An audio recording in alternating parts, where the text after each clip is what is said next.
go on for any longer, I'd now, when he's ready, call upon the first speaker of the proposition to make the case for building more nuclear power plants to fight climate change. Thank you.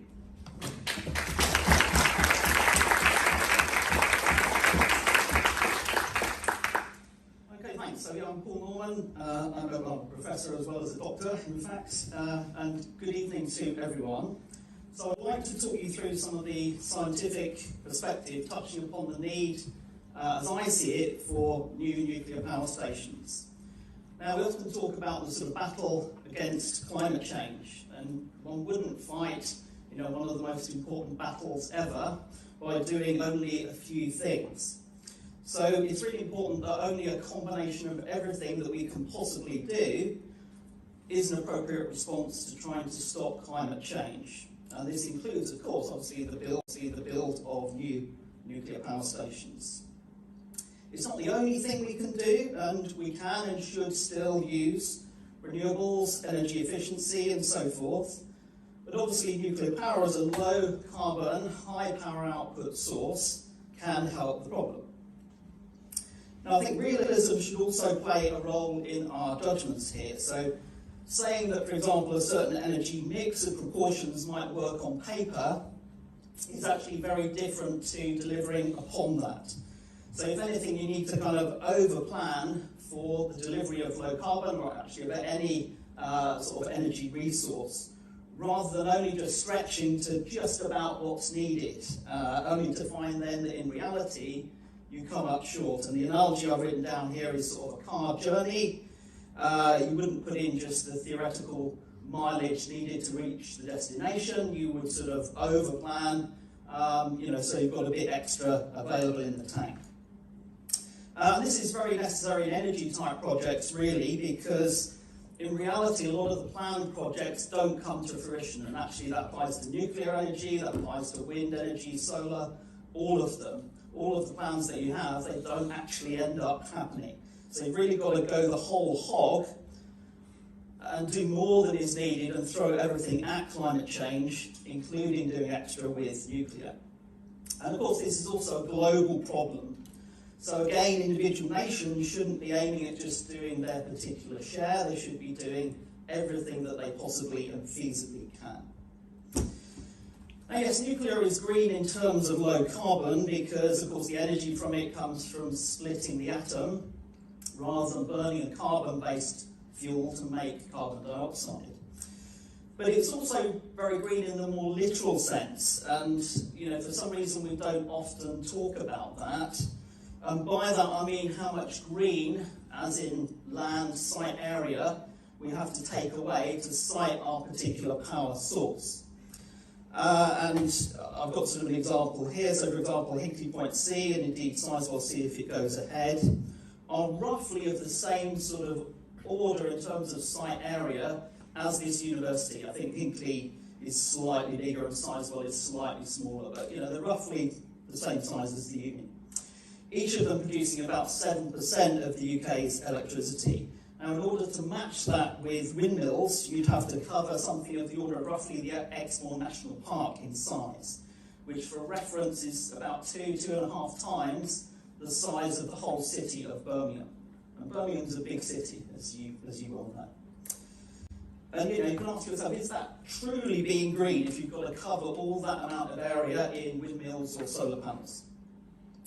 Now, I think one could argue quite reasonably that nuclear waste would not be something that you would want if there was no such waste already existing in your particular country. Would you want to generate any if you didn't have any to start with?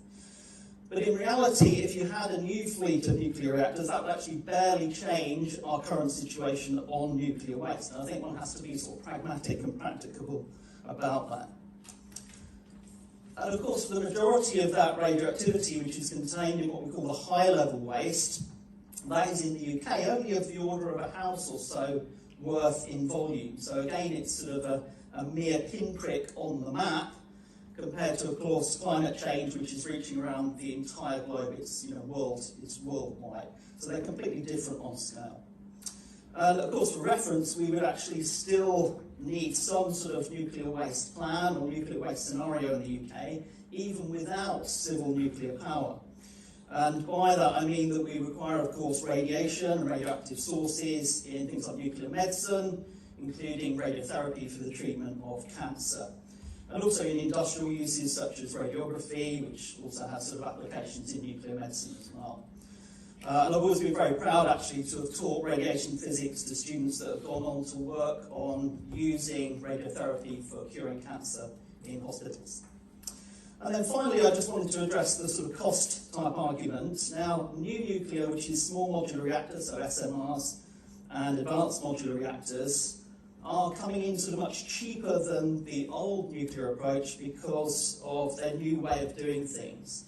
And most notably, this is doing much of the manufacture and assembly in factories, sort of pre-assembly and so forth, before moving it to the site. And that makes things rather quicker and cheaper to do. And it gives sort of prices that then will come out sort of certainly at least competitive with renewables, if not slightly better on some of the lower end. And there's also finally a hidden sort of environmental cost with sort of the deployment of renewables, which is that it typically needs to be coupled with carbon dioxide emitting gas power in order to provide surety, in order to ensure that you meet the demand that the grid is asking from you at any one time. And that is, of course, for when the wind doesn't blow and the sun doesn't shine. It's also a pretty stable cost that you get with nuclear because much of the fuel, or the fuel price, or the fuel contribution to the economics in nuclear is only about 10% of the price. So if the cost of the uranium doubles, it barely impacts on the cost of your nuclear power. And the big contrast, of course, of that is with fossil fuels, as we've seen recently with the gas crisis. With coal and gas, the price is very heavily weighted to the cost of the pricing on that coal and gas. So if that goes up, as it's done very recently, our bills go up massively and very quickly. So I therefore propose that on multiple fronts, new nuclear is a practical and indeed vital component of fighting climate change. Thank you.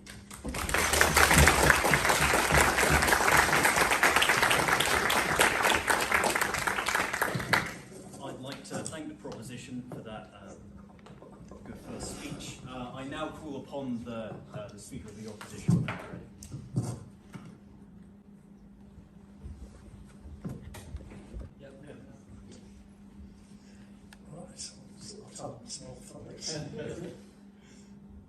Okay, thank you very much, Alex. I'm here to oppose the motion.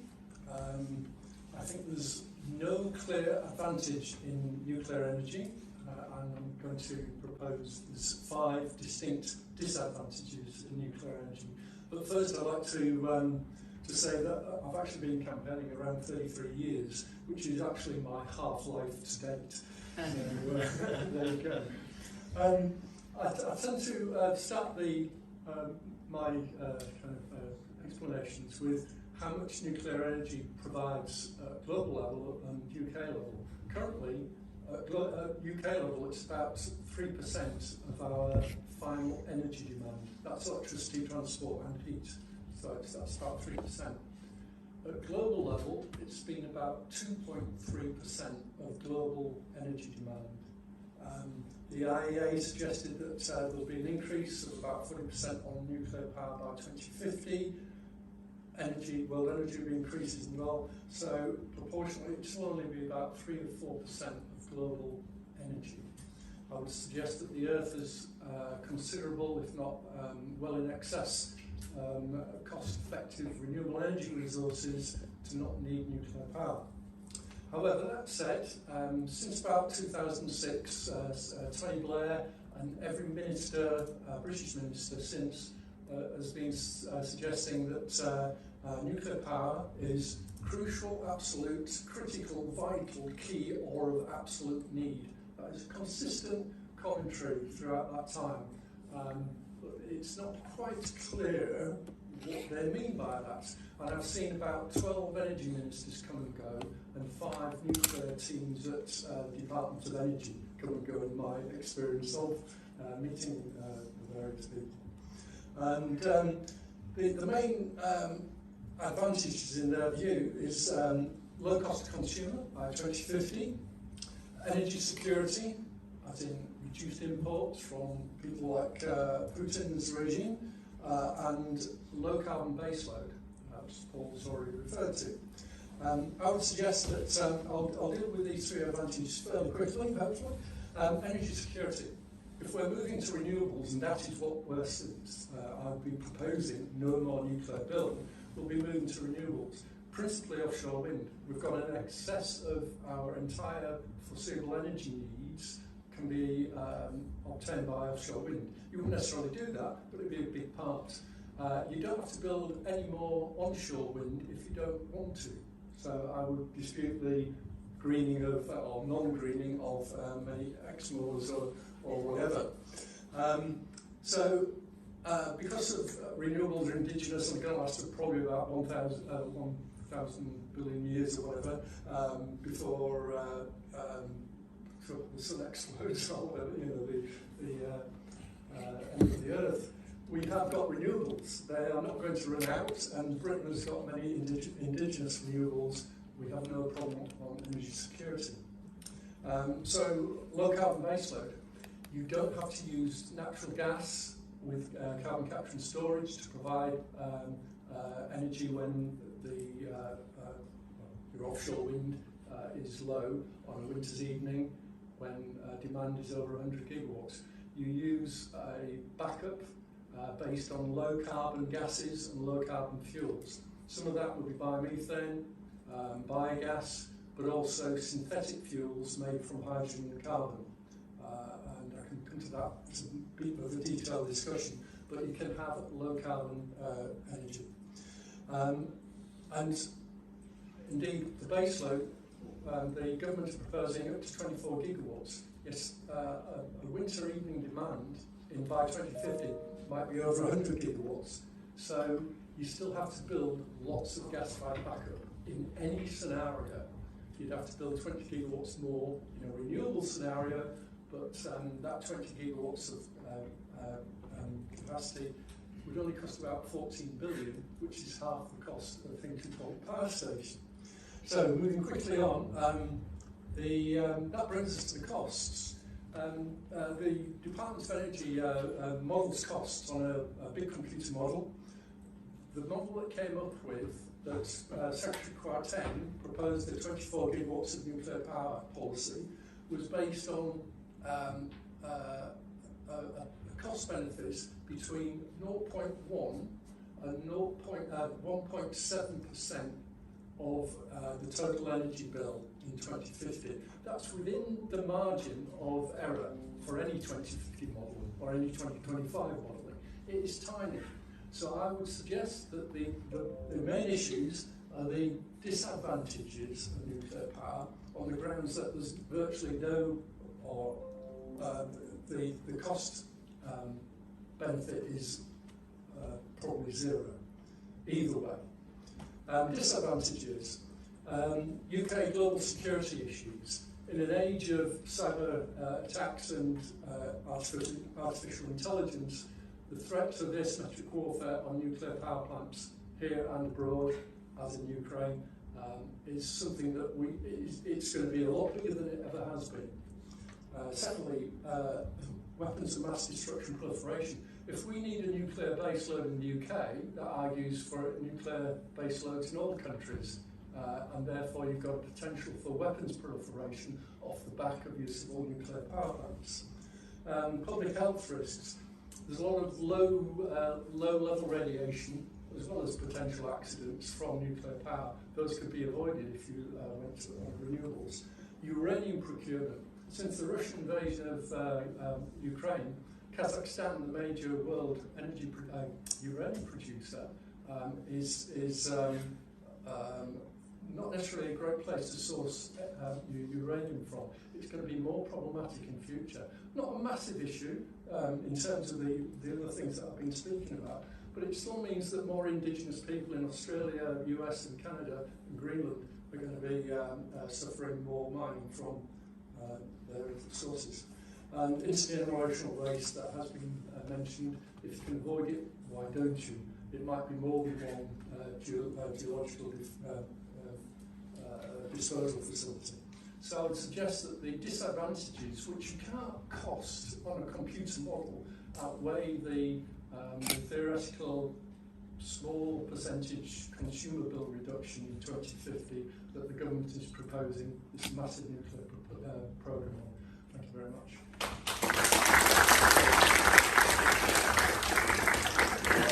I'd like to thank the member of the opposition for that speech. I now call upon the member of the government when they're ready. Of the government? What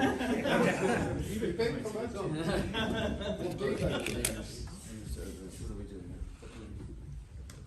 It's just in the pocket? Yeah. Lapel mic.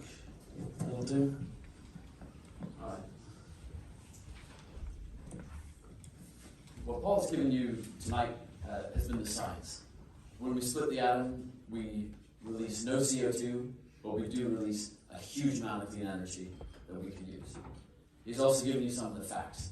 We need so much more clean energy as a planet to fight climate change, and that means we need to build more nuclear, more wind, more solar, every kind of low-carbon technology that we have available.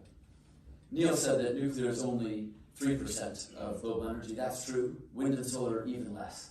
90% of global energy are fossil fuels. And so we need everything from this tiny base, more nuclear, more wind, more solar, all of that, to knock out the fossil fuels that are bringing our planet towards ruin. The facts actually do show, not theoretical benefits, the facts show that the countries that have cut their emissions fastest and have lower emissions are the ones that have nuclear in that mix. France cleaned up their power supply the fastest when they rolled out nuclear at speed and at scale, and Germany, on the other hand, turned off their nuclear fleet. They have now burned more coal than anybody else in Europe. Those are the facts. So I'm afraid what Neil's offered you is a bit of a counsel of despair, that because nuclear is tiny and fossil fuel is big, then we don't need to build more nuclear. But we do need more nuclear, more offshore wind, more of everything. He suggests biomethane and biogas and more gas-fired backup as a solution. But that ties you into the very markets that have wrecked our energy system over the last 2 years. Markets that are manipulated by dictators like Putin. Markets that fundamentally rely on fossil fuel input. All these alternatives don't even come close to the life cycle carbon impact of nuclear. Nuclear is much, much lower. And I'll take the point on cost actually directly. The difference that Neil was quoting was with a model with some very, very ambitious assumptions about what you can do with hydrogen from surplus renewable electricity. Assuming electrolyzers would run at peak efficiency, occasionally getting spurts of excess renewable electricity when we know they don't work as well. If you're more pessimistic about hydrogen, 8 to 10 billion pounds a year is your gain from having a lot of nuclear. That is something. But on nuclear and the cost overall, we know how to make it cheap and fast, and we just need to apply that model. New Year's Day 1980, the French had 34 big reactors under construction at once. They finished 6 that year, all in 5 years each. Those were the cheapest reactors in the Western world. And how did they do it? They built in fleets. They replicated designs. They kept building. They kept their workforce active and their expertise fresh. And that's what we need to do, because nuclear generators are cheap to run. The current price we're paying for baseload power, 24/7 availability, any weather, about 128 pounds per megawatt hour. UK nuclear fleet costs less than half that. In France, 40 euros. In the US, 29 bucks. Hinkley Point C, much maligned, the whole cost of building, operating, decommissioning that station with inflation, about 40 pounds a megawatt hour. The rest of it, financing flab from using a bad financing model. Now, if Paul and his students can figure out the physics of making these nuclear reactors work, we should be able to figure out a better financing model. And that's what we need to do. And that's what a lot of this debate is about. Finding ways to learn from our experience, to do things better, not say, oh, it's difficult, now let's just throw it all away. But I don't want you to look at nuclear as just unavoidable necessity, something we just have to do. I want you to embrace it for the huge potential that it has for our planet and for our people. Think about what we want from an energy system. We want something that is clean, that is powerful, to drive our economies and lift people out of poverty, not just save what we have now, but to lift people out of poverty, and something that we control. nuclear has the lowest life cycle carbon use from mining through decommissioning of any electricity source. That's according to the UN. This pellet here, which Paul kindly brought at my request, will give you enough power for your house for 6 months. Now you guys in student halls might give you a year. And because we get so much from so little, we actually have to take the least from nature. We use the least mining of any of the clean technologies. So if you're worried about the impact of mining, as Neil referenced rightly, nuclear is actually your best option. We use the least critical minerals of any of the clean technologies. And there's an International Energy Agency page that'll tell you just that. And because it is so powerful and so efficient, we don't need much land either, as Paul referenced. Whole UK nuclear fleet can power 10 million homes from half a square mile.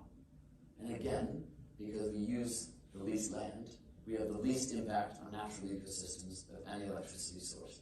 Again, that's according to the UN. So we're talking about a clean, powerful, sustainable technology that we control. Our scientists, our operators, decide when the chain reaction starts and when it stops. It's literally in our hands.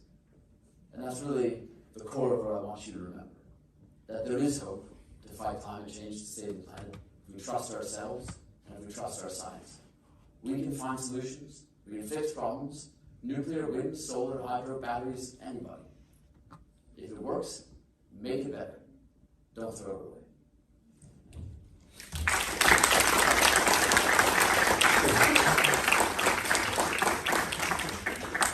I'd like to thank the member of the proposition for that. Member of the government. Member of the government. Yes, stay consistent here. Thank you. Dr. Fairlie, sorry, can you hear us? We're going to switch over to a new thing as soon as on the free version. Of course it is. We're just doing that now.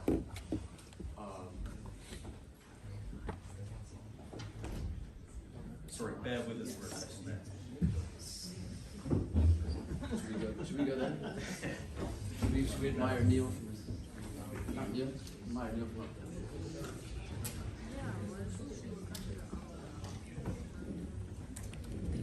By the way, I apologise for having to do one of our speakers on Zoom. We were initially going to have Tom Unterrainer, the chair of CND, but he unfortunately had to pull out yesterday because he fell down with an illness.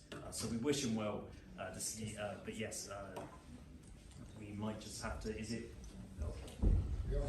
Hopefully, if I do...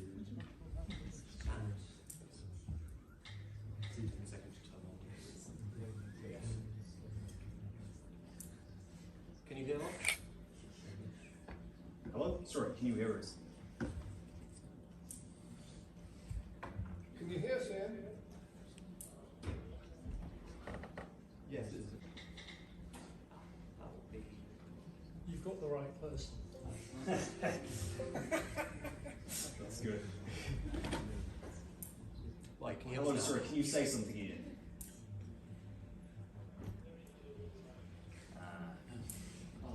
First of all, thank you very much for inviting me to this seminar. I can understand why people are concerned about the need to reduce carbon in our society. We're faced with almost an existential crisis, and we really must take every step possible to reduce our carbon emissions. However, when we come to the energy sector, which is probably the place where we can affect most changes, we have to look carefully at the various options which are available. Unfortunately, many people take the view, well, look at nuclear power, the reactors don't emit any carbon. And then they jump from that saying, well, we've got to have more nuclear. And that, for a lot of people, is just where it stands. Unfortunately, if you look at it a bit more carefully, as myself and many other people have done, you realise it's not quite as simple as that. In fact, it's the other way around.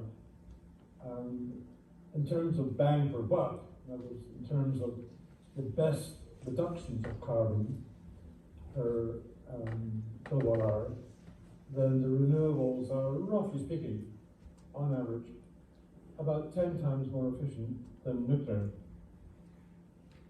So if we really want to quickly and cheaply reduce our carbon emissions, then we have to go down the renewables line. And in fact, we're already doing that in Britain. Britain, in many ways, leads the rest of the world, certainly Europe, in terms of the percentage of electricity that's generated from wind power, from photovoltaics, from hydroelectric. We should be quite proud of that. And that's the way it's going. On the other hand, if we look at what's happening with nuclear, well, we're hamstrung by a government which basically isn't sure what to do in many ways. It talks a lot about nuclear, but in fact does almost nothing in hard practical reality. And there's good reason for it, because the amount of money you have to spend for generating electricity, for getting capacity, is extremely expensive. We're talking about £30 billion for Hinkley, and another the same, probably about the same for Sizewell C if it ever got off the ground. That roughly is the same amount of money that was necessary to build the HS2 from Birmingham to Manchester. And the government nixed that because basically it couldn't afford it. And that's what's happening now. If we look carefully at what the Treasury is saying, it's not really contributing very much at all. A few $1 billion here perhaps, but that's about it. And you need 30 billion to build a power station. So, does that mean we should despair? No, I don't think so. The point is that throughout the rest of the world, we see that the renewables are leaping ahead in terms of the costs plummeting, and in terms of the amounts committed to being built. Even in the United States, they're building large wind farms off the East Coast. I'm thinking about it for the West Coast. Here, we're actually going ahead with it. On the other hand, if you look at nuclear, well, despite what nuclear proponents say, it's in decline. Here in Britain, all our magnets are closed. The AGRs, aging, are closing one by one. And even in France, roughly speaking, about 25 reactors are very on the verge of being closed because they're uneconomic to refurbish. Similarly, in the United States, the reactors are closing, Canada too. So it's a dying industry. And in many ways, it's mainly because of the economic. So I think that we should really concentrate on realistic options. Look hard at what's happening around the rest of the world, and they're the renewables of the future, and we should be going down that line. Now, in answer to the question, well, we can't do 100%, we can't satisfy 100% of our electricity requirement or energy requirements with the renewables. Well, I beg to differ. There have been, just recently, this year, 3 large studies, one by Oxford University, one by the Royal Society, and another one by LGT University in Finland, who are the world experts at energy modelling. And all 3 of them have concluded that, yes, we can do it. Britain can satisfy its energy, not electricity, energy needs by 2050 by going down the renewables line. So I'll finish there and answer any questions that may crop up.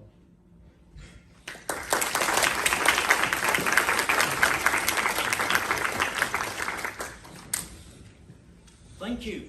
So that ends the speaking part of our debate. Now it sort of goes on to you. So basically, we're just going to do this where we're going to pass around a microphone, and basically you can ask a question to either everyone on the stage, individual people, or an individual team. But yeah, basically, just put your hand up if you'd like to ask a question.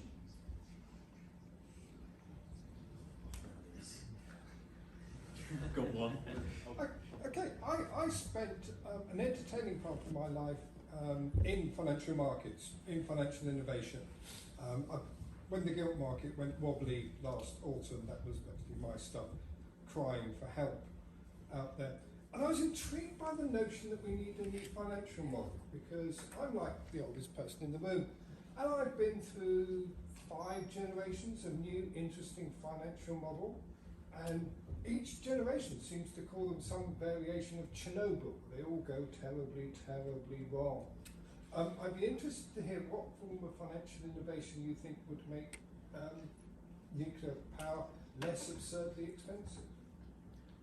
Is that a question for me, wasn't it? You wanted a financial model? Yes, I want the regulated asset-based model, or a greater share of state financing, because state financing, which has historically been used, is cheaper in terms of raising the capital than the contract for difference model.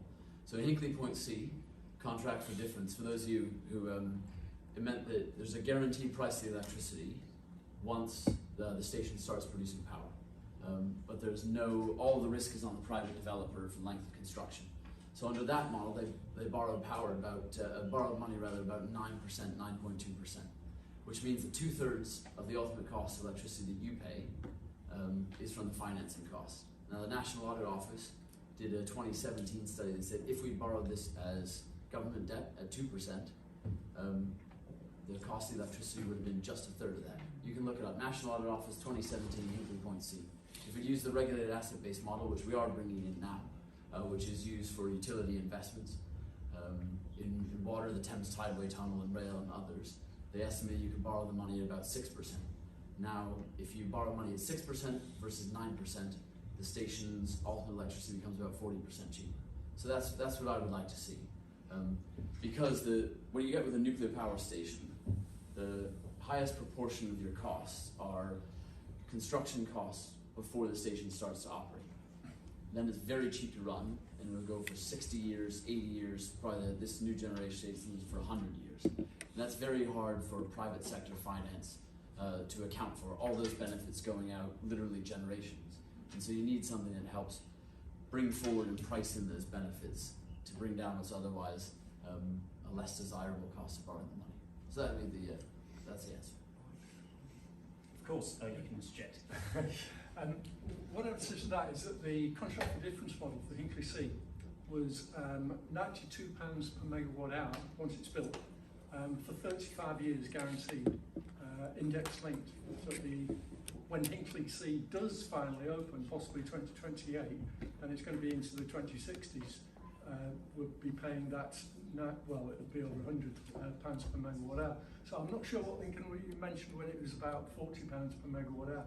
The reason why they're going over to the regulated asset base is that the constructors, with all the cost overruns that nuclear power has been seeing over recent years, are paying the extra capital. So they want to put the risk onto the public, hence the new financial model. I would also suggest that in the race for climate change, we need to reach net zero by 2050. Building wind farms, which are kind of self-funding in that sense by utilities, they generate more electricity for a shorter period of time, but you're displacing more gas, which is more expensive. So there's a benefit there.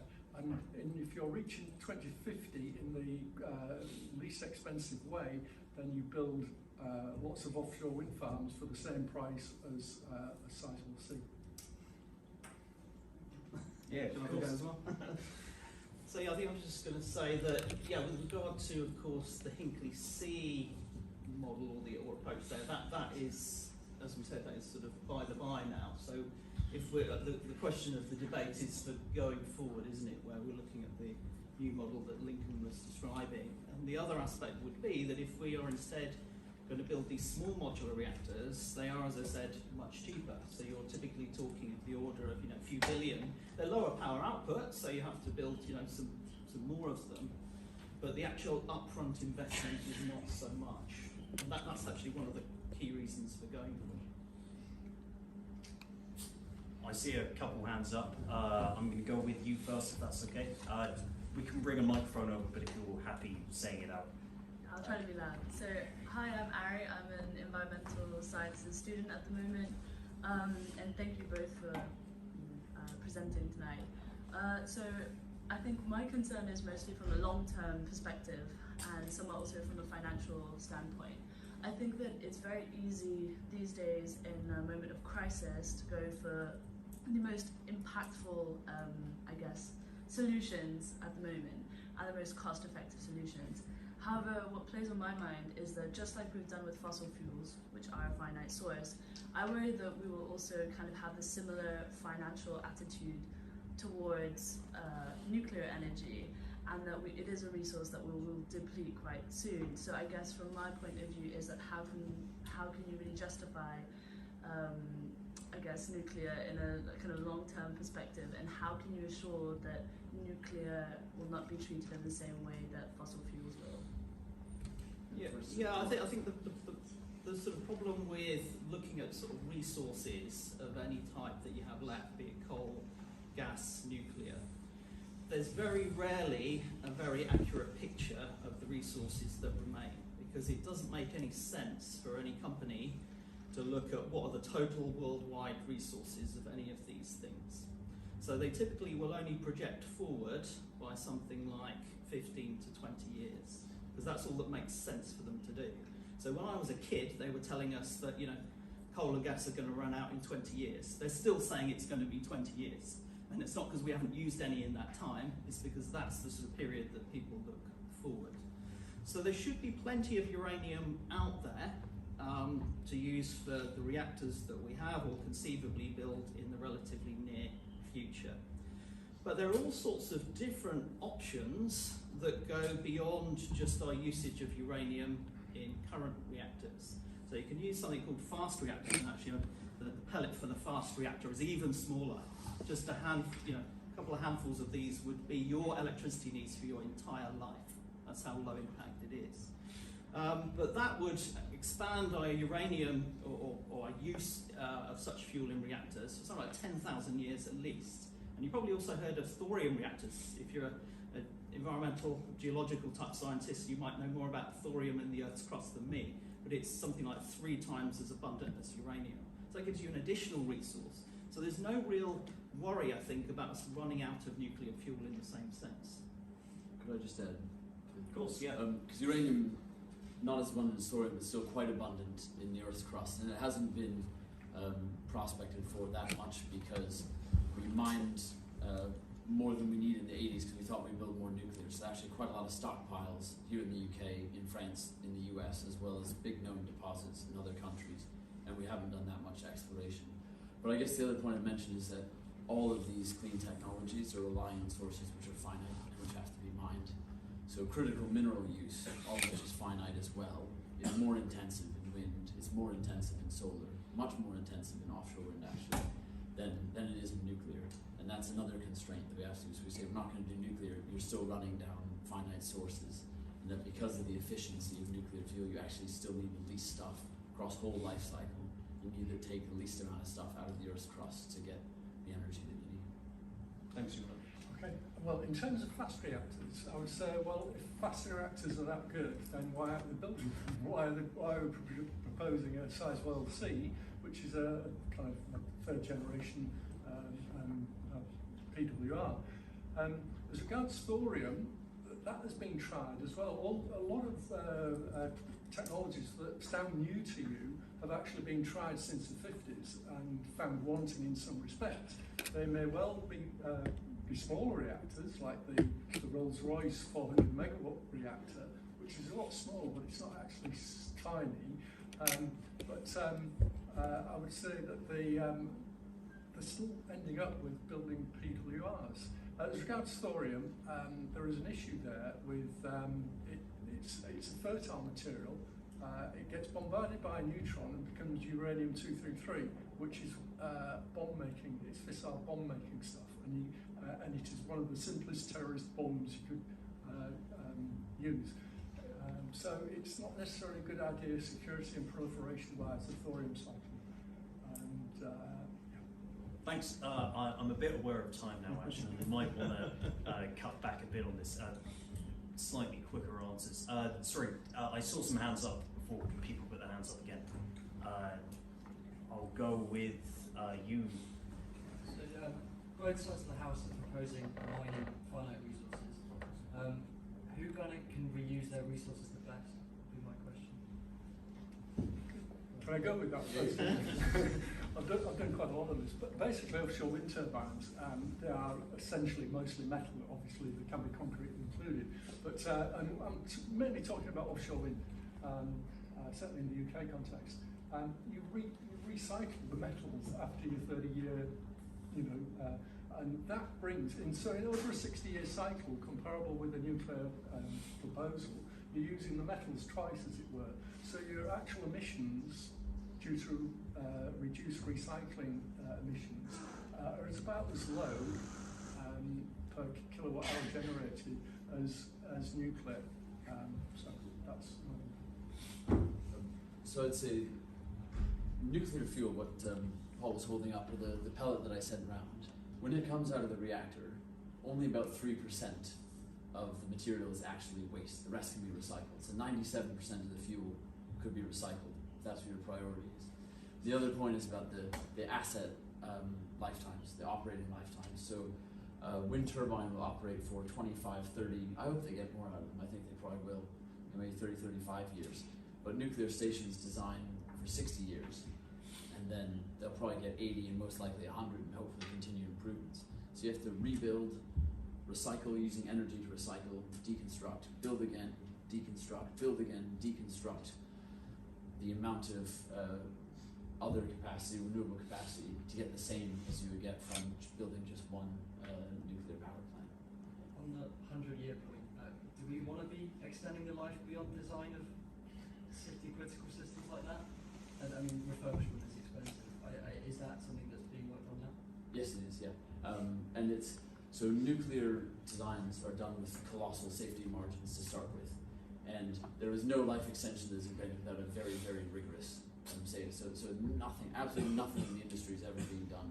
If I go to Hinkley Point C and I don't hold that handrail walking down the stairs, they'll tell me off. I mean, there's so many layers of safety built into every bit, so there's no chance of anything operating that isn't safe. And actually refurbishment, the IEA said this, refurbishing existing nuclear reactors is the most competitively priced form of low carbon electricity. Yeah, it wasn't quite on this, but it was on the point about the sort of weapons material. So it's important to bear in mind that the material you're using in civil reactors is not appropriate, it's not usable in nuclear weapons. So in civil reactors, we are using things that have kind of so-called enrichment levels of roughly a handful of percent typically. To use weapons-grade material, you need something like 95%. So it's way off. You can't just take that material and put it into a nuclear weapon. That won't work.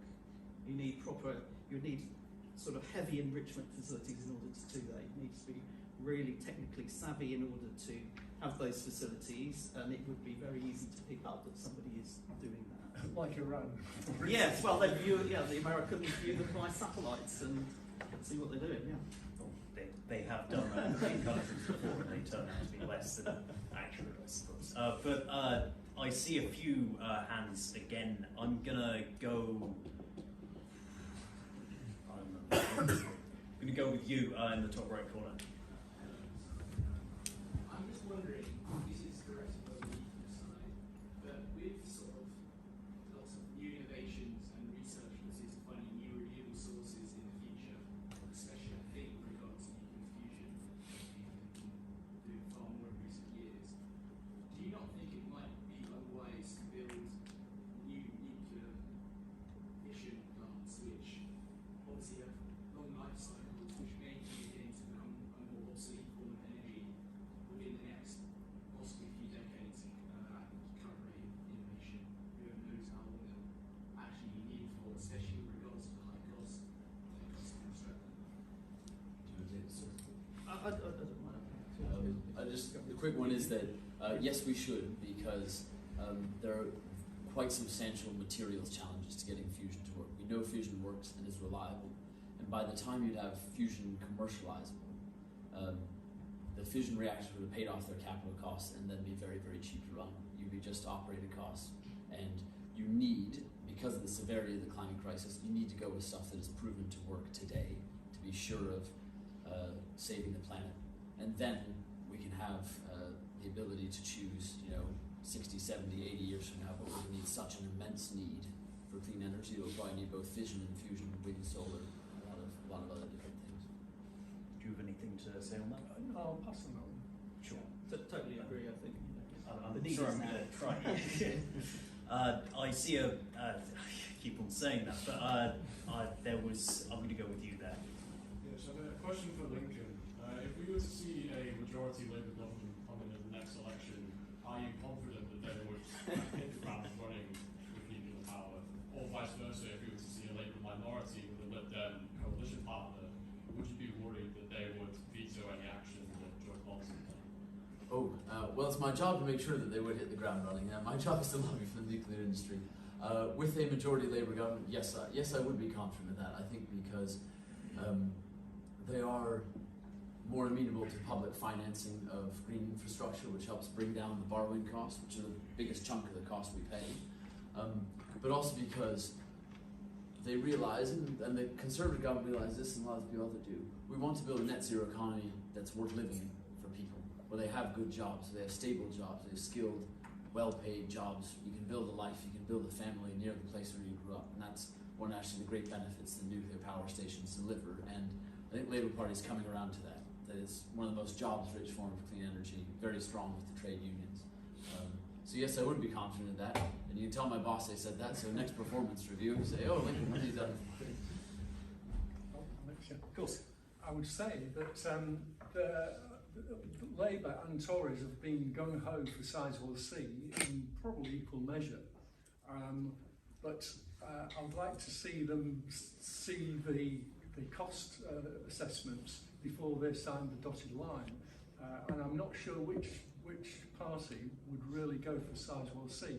The modulars are going to be several... It's more of a bit of a point/question for the anti-nuclear. So you were saying about proliferation, rightly so, it's a massive issue. But is that not an argument then to increase investment in the nuclear sector such that you can build a fleet of reactors, including fast reactors, to actually deal with that nuclear waste, close the nuclear fuel cycle? You can run reactors without mining now and deal with the nuclear waste that is a proliferation risk.